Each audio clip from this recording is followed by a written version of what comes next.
ಚಿತ್ರದುರ್ಗ ನಮ್ಮ ಆವಿಷ್ಕಾರ್ ನ್ಯೂಸ್. ತಂಬಾಕು ಮತ್ತು ಮಾದಕ ವಸ್ತುಗಳ ಸೇವನೆಯಿಂದ ವ್ಯಕ್ತಿಯ ಮನಸ್ಸು ತನ್ನ ಹತೋಟಿಯಲ್ಲಿರುವುದಿಲ್ಲ. ಇಂತಹ ಅಮಲಿನ ಸ್ಥಿತಿಯಲ್ಲಿಯೇ ಅರಿಯದಂತೆ ಹಲವು ಅಪರಾಧ ಕೃತ್ಯಗಳು ಜರುಗುತ್ತವೆ ಎಂದು ಜಿಲ್ಲಾ ತಂಬಾಕು ನಿಯಂತ್ರಣ ಕೋಶದ ಜಿಲ್ಲಾ ಸಲಹೆಗಾರ ಬಿಎಂ ಪ್ರಭುದೇವ್ ತಿಳಿಸಿದರು.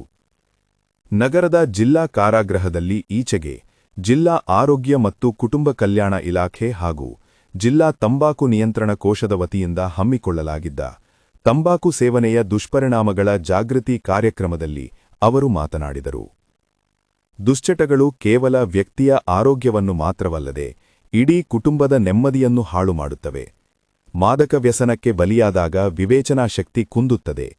ಆದ್ದರಿಂದ ದುಶ್ಚಟಗಳಿಂದ ದೂರವಿರಲು ಸಲಹೆ ನೀಡಿದರು. ಜೈಲರ್ ರಾಜೇಂದ್ರ ಕೋಪರಡೆ ಮಾತನಾಡಿ, ಕಾರಾಗೃಹದಲ್ಲಿ ನೀಡಲಾಗುವ ಇಂತಹ ಜಾಗೃತಿ ಕಾರ್ಯಕ್ರಮಗಳ ಸದುಪಯೋಗ ಪಡೆದುಕೊಳ್ಳಬೇಕು. ಇಲ್ಲಿ ಕಲಿತ ಅಂಶಗಳನ್ನು ಜೀವನದಲ್ಲಿ ಅಳವಡಿಸಿಕೊಂಡು ತಂಬಾಕು ಮುಕ್ತ ಜೀವನ ನಡೆಸಬೇಕು ಎಂದರು. ಜಿಲ್ಲಾ ತಂಬಾಕು ನಿಯಂತ್ರಣ ಕೋಶದ ಸಮಾಜ ಕಾರ್ಯಕರ್ತ ಕೆಎಂ ತಿಪ್ಪೇಸ್ವಾಮಿಯವರು ತಂಬಾಕು ವ್ಯಸನದಿಂದ ಮುಕ್ತರಾಗಲು ಸರ್ಕಾರಿ ಆಸ್ಪತ್ರೆಗಳಲ್ಲಿ ಲಭ್ಯವಿರುವ ಉಚಿತ ಚಿಕಿತ್ಸೆ ಮತ್ತು ಆಪ್ತ ಸಮಾಲೋಚನೆಯ ಬಗ್ಗೆ ಮಾಹಿತಿ ನೀಡಿದರು.